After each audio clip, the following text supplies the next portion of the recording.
जी, तो अब ये उत्साह और चरम पर, अब जिलाधिकारी को अपनी कॉपी प्रेषित करने के लिए बिल्कुल बिल्कुल बिल्कुल हम लोग उत्साहित हैं। देश के समस्याओं से हिंदू समाज की जीत है, सभी सनातन धर्मियों की जीत है। जहां वेद मंत्रों की ध्वनियां गूंजनी चाहिए थी, जहां हर हर जो रुद्राभिषेक होना चाहिए था, जहां ओम नमः शिवाय का जाप होना चाहिए था, वहां पर अल्लाह अकबर के नारे थे। लेकिन आज माननीय जिला जज के फैसले के अनुसार हिंदू समाज उत्साहित है, उसको पूजा पाठ का अधिकार मिल गया है, पूजा पाठ का अधिकार मिलेगा और फिर वहां वेद मंत्रों की ध्वनियां गूंजेगी, ओम नमः शिवाय का जाप होगा, रुद्राभिषेक होगा और तो और देश के सभी सनातन धर्मियों की जीत है। और ज्ञानवापी में उद्धार आंदोलन में यह एक बहुत बड़ा टर्निंग पॉइंट है, बहुत बड़ा टर्निंग पॉइंट है। सोहनलाल जी, आप लोग श्रृंगार गौरी के पूजा की अनुमति की मांग कर रहे थे, अब व्यास जी के तहखाने में पूजा की भी अनुमति मिल गई है, तो अब वो केस कितना मजबूत होता हुआ नजर आया? बहुत बड़ा मजबूत होता चल रहा है। श्रृंगार गौरी के पूजन पाठ के लिए हम लोग याचिका करते हुए और इस समय बाबा मिल गए, उसके बाद व्यास जी के तहखाने में हमको जो अधिकार मिला, यह हिंदू समाज की जीत है, सभी देश के सभी सनातन धर्मियों की जीत है।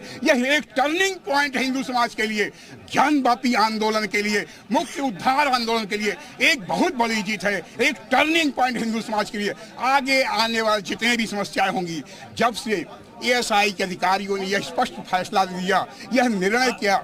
ए.के. विश्वेश जी आज रिटायर हो रहे थे, आदि विश्वेश्वर के क्षेत्र में विश्वेश का ये जो पूरा फैसला इसे कैसे ले रहे हैं, क्या कहना है? विश्वेश विश्व के ईश यानी शंकर भगवान स्वयं से भी विश्व के ईश हैं और आज रिटायर हो रहे हैं।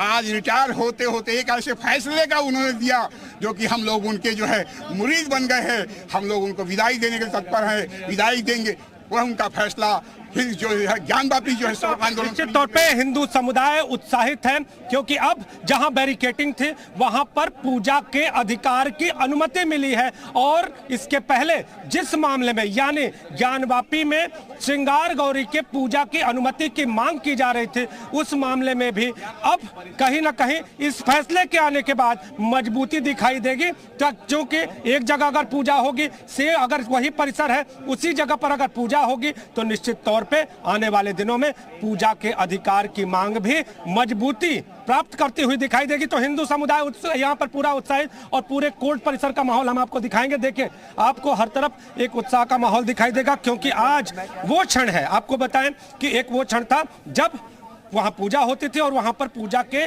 अधिकार पर रोक लगाई गई थी और आज एक क्षण वो है जब यहाँ के जिला जज ए.के. विश्वेश के फैसले के बाद अब यहाँ पर पूजा होगी और ये अधिकार हिंदू समुदाय को मिला है। अब इस अधिकार के बाद आगे की रणनीति पर अब बात हो रही है। विष्णु शंकर जैन से जब हमने बातचीत की तो उनका साफ तौर पर यह कहना था कि इस पूरे मामले को लेकर जो अधिकारी यानी जिला अधिकारी के अंडर में जो ये पूरा परिसर कहा जाए वो क्षेत्र जो है उनसे मिलेंगे, इस ऑर्डर की कॉपी उन्हें उपलब्ध कराएंगे और इस ऑर्डर की कॉपी के बाद 7 दिन के भीतर वहां पर पूजा को शुरू किया जाना है। तो अब ज्ञानवापी के क्षेत्र में आज का फैसला अहम और अब वहां पर पूजा होगी यानी व्यास जी के तहखाने में पूजा की अनुमति मिल चुकी है, 7 दिन के भीतर वहां पर पूजा शुरू हो जाएगी। जी ठीक है, ठीक है।